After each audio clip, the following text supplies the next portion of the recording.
Hi G2, I'm Jamie and welcome to Small Group this week. I hope you're all doing really well and I hope that today there'll be some great opportunity for discussion and fellowship. Now let's start off with a question. What does rest mean for you? And what do you try to protect your rest time from that would make it less restful? Now for me, I love to laze on the sofa and watch a good movie or binge a TV show. And the pandemic has been pretty fantastic for that, let's be honest. I like to make sure my rest time is free from emails and calls and any kind of technological interruptions. And to be honest, cleaning and tidying does kind of play a part in my rest time. A messy house stresses me out. So I like to make sure during my rest time, the house is already clean and tidy so I don't have to worry about it. Now for you, rest time might look a little bit different. Maybe it's a holiday, maybe it's just time without the kids. Whatever it is, what does rest time look like for you? And what does it definitely not involve?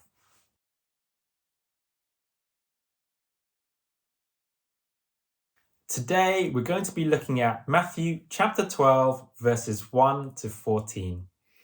There are so many different names for Jesus, aren't there? The Son of Man, the Son of God, the Good Shepherd. And one name that we hear in this passage is the Lord of the Sabbath, which, to be honest, I don't hear referred to very often. I certainly don't use that name myself. And so we're going to be looking at this passage and looking at Jesus through the lens of that name. Let's read Matthew 12, verses 1 to 14 now. At that time, Jesus went through the cornfields on the Sabbath. His disciples were hungry and began to pick some ears of corn and eat them. When the Pharisees saw this, they said to him, "Look, your disciples are doing what is unlawful on the Sabbath." He answered, "Haven't you read what David did when he and his companions were hungry? He entered the house of God, and he and his companions ate the consecrated bread, which was not lawful for them to do, but only for the priests. Or haven't you read in the law that the priests on Sabbath duty in the temple desecrate the Sabbath and yet are innocent? I tell you that something greater than the temple is here. If you had known what these words mean, 'I desire mercy, not sacrifice,' you would not have condemned the innocent. For the Son of Man is Lord of the Sabbath." Going on from that place, he went into their synagogue, and a man with a shriveled hand was there. Looking for a reason to bring charges against Jesus, they asked him, "Is it lawful to heal on the Sabbath?" He said to them, "If any of you has a sheep and it falls into a pit on the Sabbath, will you not take hold of it and lift it out? How much more valuable is a person than a sheep? Therefore it is lawful to do good on the Sabbath." Then he said to the man, "Stretch out your hand." So he stretched it out, and it was completely restored, just as sound as the other. But the Pharisees went out and plotted how they might kill Jesus. This passage is split into two parts or two scenes. The first part is set in the cornfields, where Jesus and his disciples were walking through. And the second part is set in a synagogue, which is a Jewish temple or place of worship.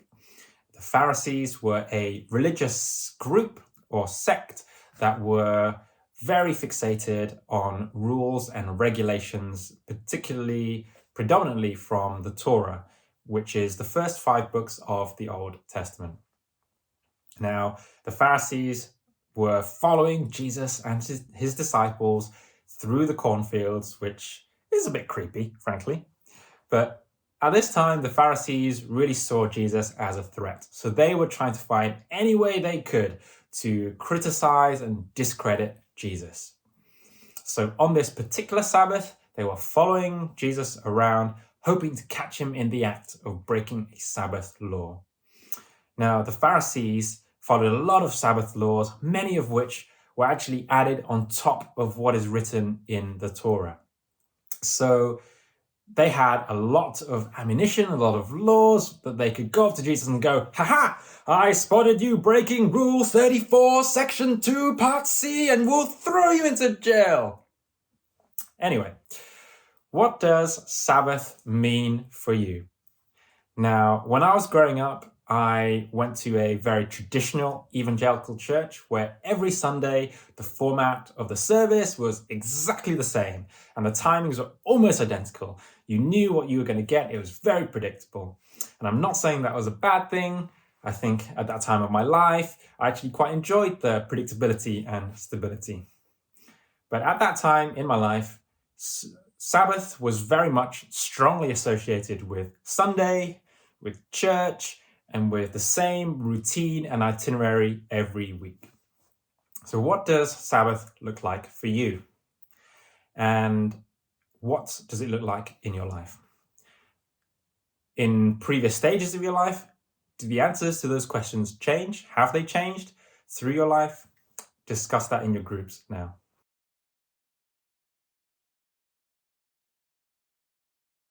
In Exodus chapter 20, we read, "Remember the Sabbath day by keeping it holy. 6 days you shall labor and do all your work, but the seventh day is a Sabbath to the Lord your God. For in 6 days the Lord made the heavens and the earth, the sea, and all that is in them, but he rested on the seventh day. Therefore the Lord blessed the Sabbath day and made it holy."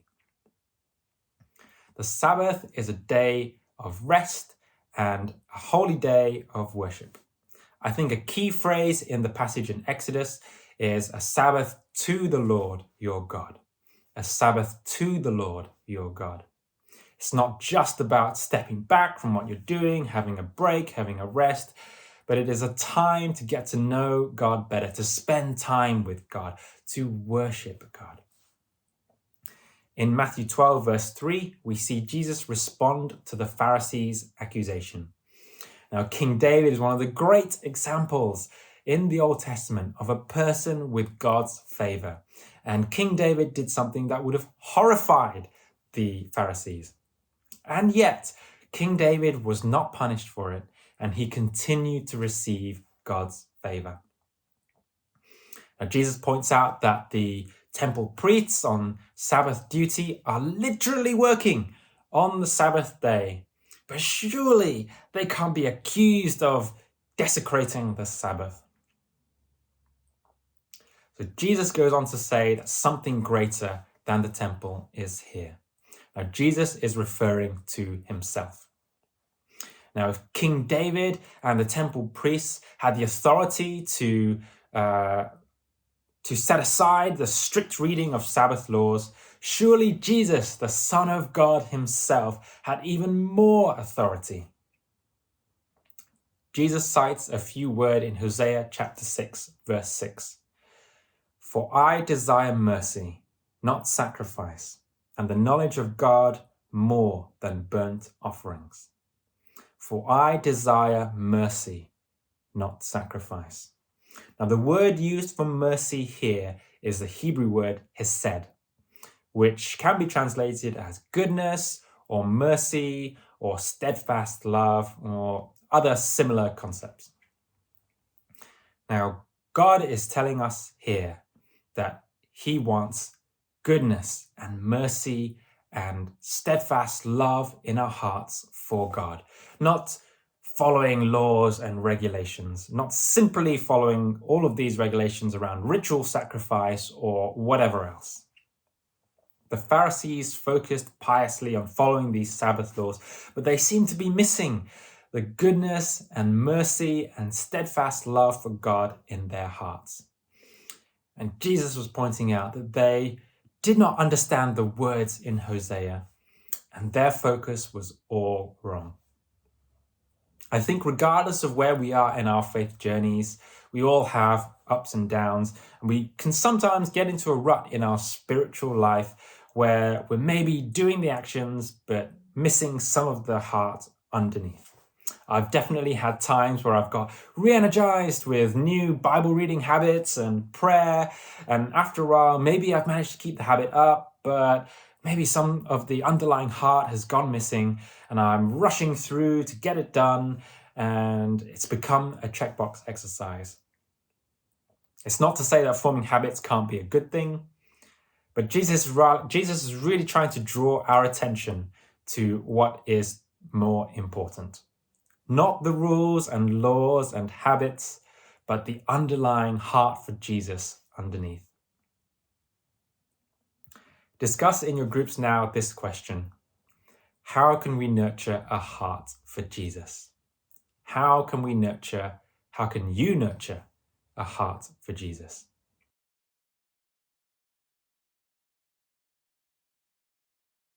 Now let's look at the second half of this passage from verse 9 to 14. We're now in the synagogue and the creepy Pharisees are still creeping around trying to catch Jesus out. And after having looked at the first half, I think the second half kind of feels a bit more straightforward. We can see a pattern emerging. The Pharisees are still trying to catch Jesus out.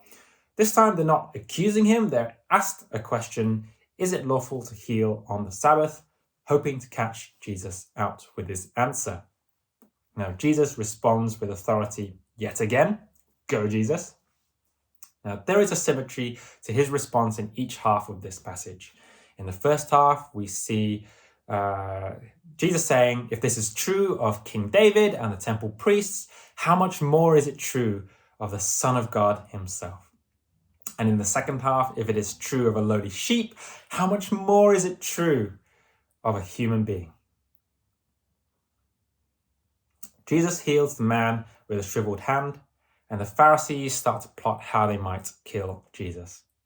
Now, I don't know what you think, but for me personally, plotting to kill someone, not an activity I associate with the Sabbath, frankly. These Pharisees, what are they like? Now, in verse 8, Jesus says, "For the Son of Man is Lord of the Sabbath." Jesus is saying that he has authority even over these Sabbath laws that the Pharisees are so fixated on. The laws that have been followed in Jewish tradition for a long, long time. Jesus has authority over all of them. He is the Lord of the Sabbath. Last week we read at the end of Matthew 11, Jesus said, "Come to me, all who are weary and burdened, and I will give you rest. Take my yoke upon you and learn from me, for I am gentle and humble in heart, and you will find rest for your souls. For my yoke is easy and my burden is light." When we believe in him, we receive the rest that he promises. In Mark chapter 2, verse 27, Jesus says, "The Sabbath was made for man, not man for the Sabbath." God introduced the Sabbath as a source of blessing for our physical and spiritual well-being, not as a legalistic set of laws and regulations that we have to follow in order to earn God's blessings and promises. Instead, it is rather one way in which we can open our hands and open our hearts to receive God's blessings and the promises that he has already made and will give to us freely. In his death and resurrection, he became the ultimate fulfillment for his promise of rest for us. And we can rest in his mercy and grace in full knowledge of his love for us. As we come to a close this week, let us take some time to remember God's goodness and the ways in which he has given us rest in our lives, and come together in prayer to lift up our thanks.